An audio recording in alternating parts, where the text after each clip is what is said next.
sa shortcut na guys sa may RGE Village. Dito kami dati nakatira guys sa RGE guys. Diyan masulod.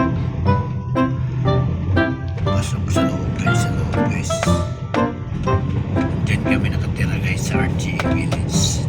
Diyan pinanganak yung bata namin guys. Ngayon medyo malayo na yung napunta namin. Sa ano na kami, Panabo, boundary ng Bunawan. Diba guys, hindi lang ang buhay natin. Kahit na malayo yun, okay lang yun. At least sarili na natin guys. Hindi na tayo nag-rent ng boarding house. Tsaga lang tayo guys. Kahit saan man tayo makarating, importante na